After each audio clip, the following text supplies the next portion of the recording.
प्रिया लोकांनो, मी तुम्हाला येशूच्या नावाने शुभेच्छा देतो।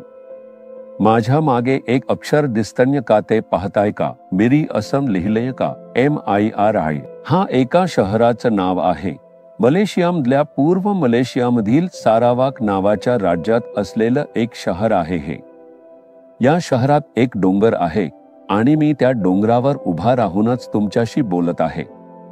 या शहरात ज्या डोंगरावर उभा राहून मी बोलतो आहे तिथेच 1909 साली प्रथमच तेल असल्याचं शोध लागलं।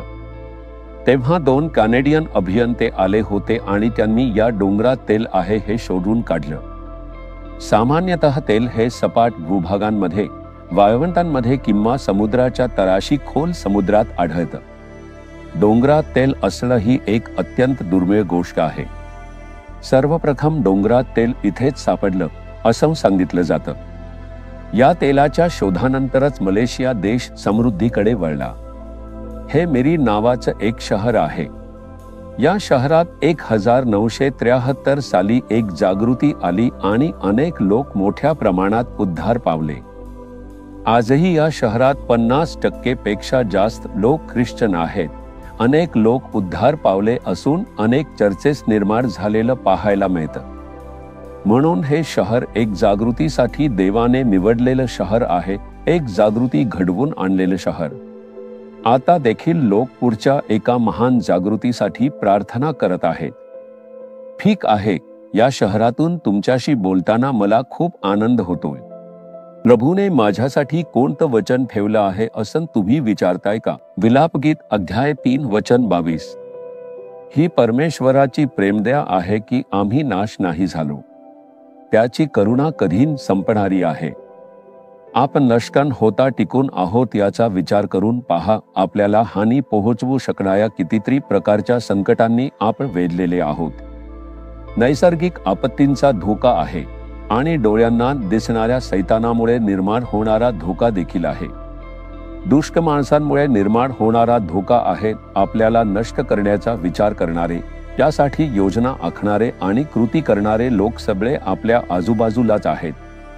अशा सगळ्या गोष्टींच्या मध्ये आपण नष्ट होता सुरक्षितपणे आहोत असं तुम्हाला कसं वाटतं? देवाची कृपा, आपण पूर्णपणे नष्ट होता आजपर्यंत टिकून आहोत याचं कारण म्हणजे देवाची कृपा।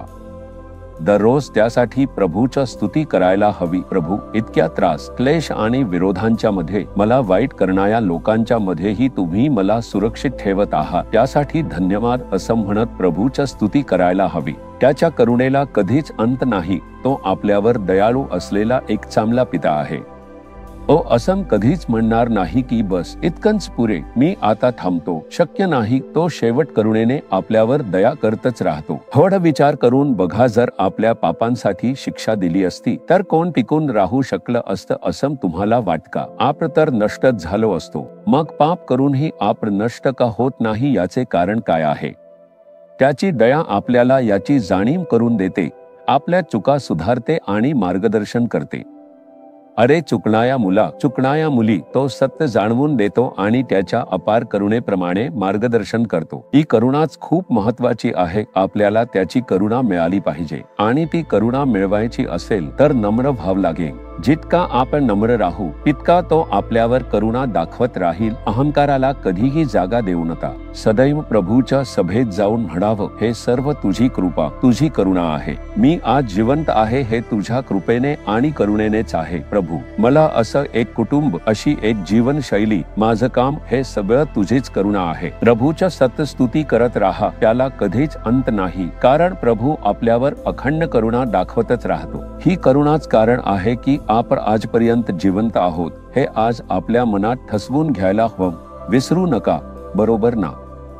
आता मी प्रभूला उद्देशून बोलणार आहे। प्रभू, मी नष्ट होता टिकून आहे याचं कारण तुझी कृपाच आहे। तू माझ्यावर कृपा दाखवली नसती तर मी कधीच नष्ट झालो असतो। तू म्हणालास की तुझ्या करुणेला कधीच अंत नाही। तुझी करुणा माझ्यावर दररोज असावी, माझ्या कुटुंबावर असावी, असं म्हणून एक प्रार्थना कराल का? आज एक बदल घडणार आहे। तुम्ही ज्याला घाबरत आहात तेच प्रभू पूर्णपणे उलटवून टाकतील। त्याच्या अपार करुणेमुळे तो तुमच्यावर उपकार करील. आज एक चमत्कार घडणार आहे.